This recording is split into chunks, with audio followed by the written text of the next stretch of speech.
One last thing.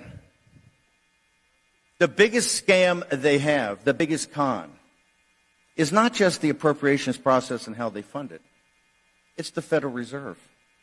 Okay? Okay? 0.5% of the citizens of this country own more assets than the bottom 90%. That's all happened over the last 10 years since 2008. You know, we took a monetary base of what, back in the 80s of what, $800 billion? The balance sheet of the Fed was $880 billion under President Bush, right? Balance sheet of the Fed is $9.5 trillion today. The debt's $30 trillion. We have $100 to $150 trillion of contingent liabilities. All just because we're the prime reserve currency. The greatest export we have is the dollar. But all of that rests on the shoulders of our children and our grandchildren. Those are all due bills that are come due.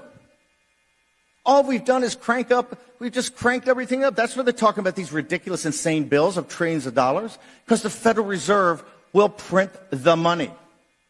The Federal Reserve, by the way, that's owned not by the American people, a central bank that's owned by 24 prime brokers, being J.P. Morgan and Goldman Sachs and Morgan Stanley. Now, how does that work? And governors that kind of selected, but, 12 years. And the best governor we've had in the Federal Reserve right here in Dallas, Richard Fisher, who told you what was going to happen by going to negative interest rates, told you what was going to happen by printing all this money and having $4, $5, $6 trillion, $7 trillion, $8 trillion, now $9 trillion on the balance sheet of the Federal Reserve. It's going to cause, you talk inequality, it's not a $15 minimum wage, that's tip money. We have, I think M2 today is what, $22 or $23 trillion. That's how the administrative state pays for itself. We don't need to audit the Fed. We need to end the Federal Reserve. The Federal Reserve has usurped its power and the power of the American people and our elected representatives. And no, they do not have the consent of the governed. We will not comply. We will not submit, and it must be ended. In closing, let me just remind you, from the founding of this nation up to the founding of the Federal Reserve, for those 100 years, Hamilton versus Jefferson, Andrew Jackson, Abraham Lincoln, Henry Clay, Teddy Roosevelt, William Jennings Bryan, the whole concept of 19th century is almost entirely the politics of money. It was actively debated what the currency was. Who controlled the currency? What was a central bank? Who controlled the central bank?